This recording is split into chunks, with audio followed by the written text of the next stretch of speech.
Ladies and gentlemen, welcome back. Heads are rolling. Heads are rolling over at Disney Marvel Studios. Fingers are being pointed, whether they be to Reddit forums where scripts get leaked, or filmmakers not living up to the quality that they should be delivering, or in this particular case, head studio executives getting released from their position. So in this video, we need to talk about this recent news, Victoria Alonso getting kicked out the door from Marvel Studios. This is actually extremely big news. Definitely changes a lot of what may be happening at Marvel Studios. And all the way from that top, how is that going to filter down into the comic book market? Because I do actually think that this might make a little bit of a difference in terms of comic book values. But before I get into it, of course, like, comment, subscribe. We got a lot to talk about here, okay? This might be a little bit of a longer video, a little more rambly rant time here. I have a lot of different things I want to talk about. You know, a little bit of a state of the market, state of the industry. So, you know, buckle up, Buttercup. This could be a long one. But first, let's set the stage a little bit with what is going on with this recent announcement about Victoria Alonso. Now, you guys may have already heard about this. A lot of people have been talking about it on, you know, the social spaces like YouTube and Instagram and things of that nature. But in case you haven't, yesterday, this was a big news breaking story. Victoria Alonso departs Marvel Studios after nearly a 2-decade run. I'm not really going to get into the weeds of the article, but basically she was the president of physical production and post-production. She had been, you know, serving under Louis D'Esposito for a long time. I mean, as far as like players for Marvel Studios are concerned, you know, when we all think about like Kevin Feige as being the top, I mean, she was like, you know, in the top 3 people over at Marvel Studios, or top 4 people over at Marvel Studios. So her departure is a really big deal. Obviously, from the way that this has been framed, it doesn't seem like she left on terms that she defined for herself. It's not like she's just retiring because, you know, she wants to just, you know, drink martinis on the beach or whatever the case is, like, you know, or Mai Tais on the beach. It seems like someone had to sort of fall on the sword for what has been happening over at Disney, especially coming off of the heels of, you know, the box office of Ant-Man and the Wasp: Quantumania. And let's kind of address a little bit of the elephant in the room here. Now, here on my YouTube channel, we like to keep it comics for the most part. From time to time, I'll get into the kind of cultural / political stuff. But generally speaking, you know, I don't view it as, you know, my job to kind of give you guys my specific opinions on what is happening in the kind of cultural landscape of comic books. I like to keep it a little more lines, charts, and graphs here, a little more neutral in that side of things. Certainly, I have my opinions on what I think is happening in the culture, especially with the Marvel movies. Certainly, I have my thoughts, and if you guys were to ask me, I would definitely give them to you.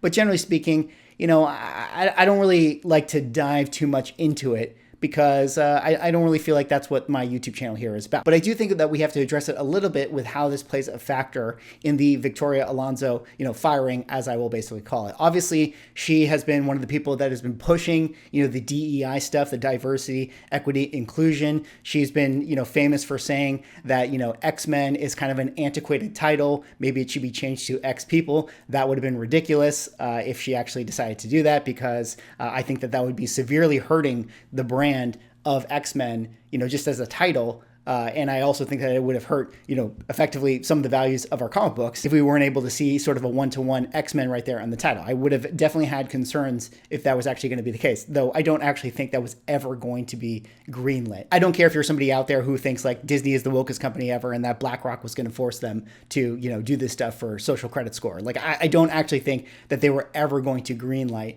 X-Men as being, you know, a title change to X People. It just was not going to happen. Okay, it's just not going to happen, because ultimately what this all comes down to is money. All Disney wants to do is to make money. And for a time, it seemed like, going this kind of DEI route, being kind of a woke company that was going to have all this representation and diversity. For a time, it seemed like this is where the green was going to be. We're going to go down this road and we're going to make a lot of money because we're going to appeal to a global audience and we're going to recruit all of these different kind of social groups in here. And this is going to be the way for us to realize our golden ticket. Well, seems like they're kind of looking at their numbers and saying, hey, this is not the way to make money. We probably should now explore this other path because, again, I don't think that they really care one way or another with what they're doing socially or politically in their films. I think the only thing that they actually really care about is making money. And now it seems like, their strategy is not working for them. And as we all know, here in the year 2023, making money is not as easy as it used to be, especially if you're somebody out there who had been selling comic books.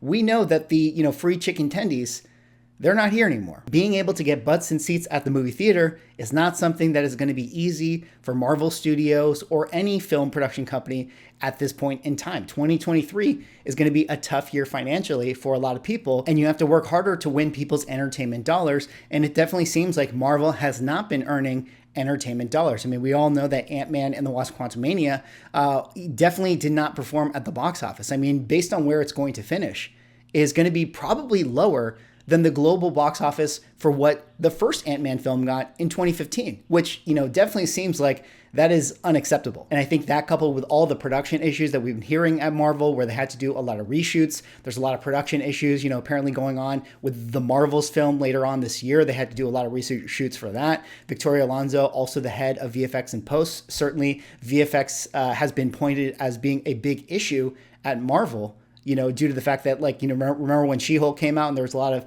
people talking about the She-Hulk effects did not look up to par, that, Marvel is effectively, causing VFX artists to, go crazy with how much work they have to do. I mean, all of that filters its way back to Victoria Alonso. This is all happening under her watch. And, this has basically been a problem, right? This has been a problem, and this is why they had to let her go. Or it seems like, Disney is saying, hey, we're not going to be able to waste time or lose money on any of these projects anymore. The risk is way too high. These movies are so expensive. All it takes is one major flop to cause a lot of trouble for Marvel Studios. As much money as they've made, the billions of dollars that they've made, based on how, they're probably leveraged with all the projects that they have going on. If they have one movie that severely tanks, I mean, they've had movies that probably didn't make a good return, but let's say that they have a movie that severely tanks, where they straight up lose, hundreds and hundreds of millions of dollars.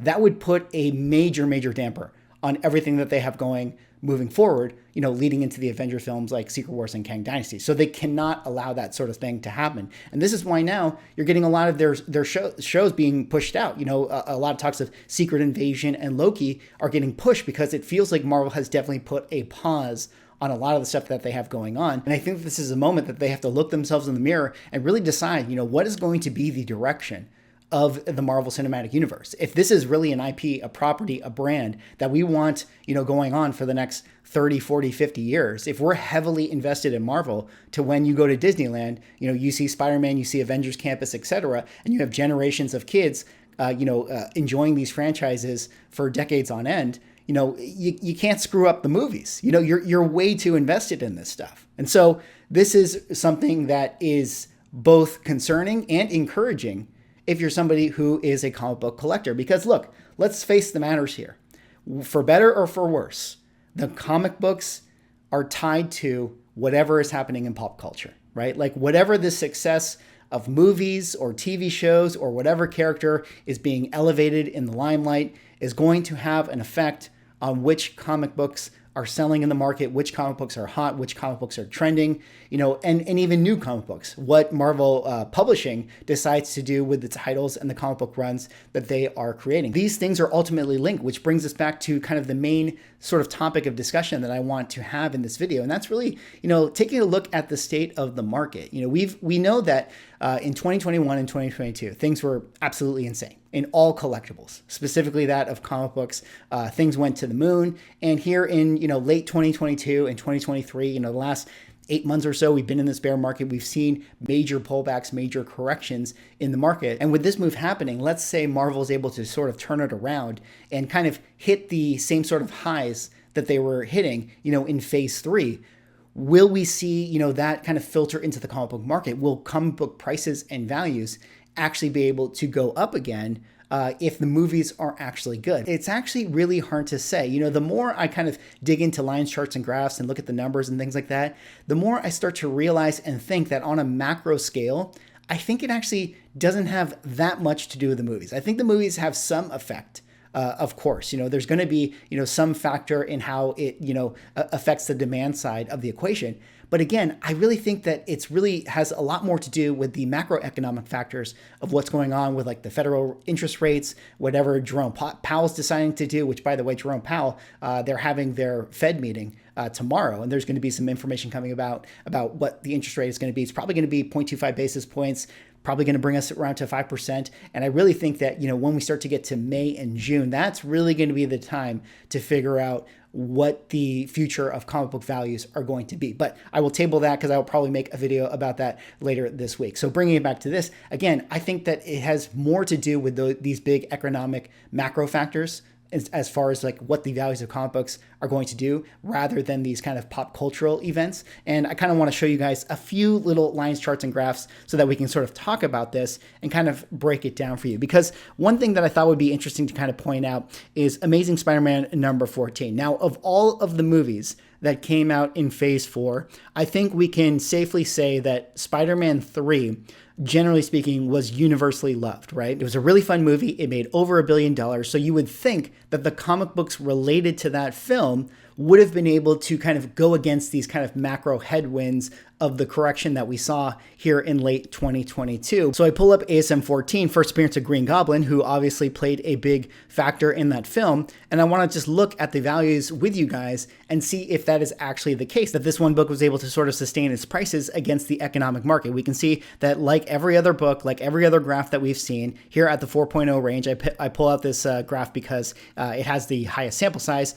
This is a book that shot up in 2021, got heavily inflated. The movie came out in late 2021. It was still selling around its April 2021 price. And then after the film, there was a little bit of a pullback. And it does feel like that this book was able to sustain at a little bit of a higher level before ultimately succumbing to the bear market of summer of 2022, where it basically shot all the way back down to where it is today, effectively, slightly above its 2020 price. So back into the trend line. Now for comparison, let's take a look at another book that had an association with a movie that nobody liked, which was the Morbius book, of course, ASM number 101, first appearance of Morbius. And I just pulled up the 7.0 grade because, again, higher volume of sales. And what do you see here with this graph? Well, it shot up in 2021, like a lot of things did, crescendoed all the way to just before the release of Morbius here in January of 2022, hitting its peak prices. The movie comes out, I think, in February or March, and then this thing falls completely off the cliff to where it sells for today, which is actually,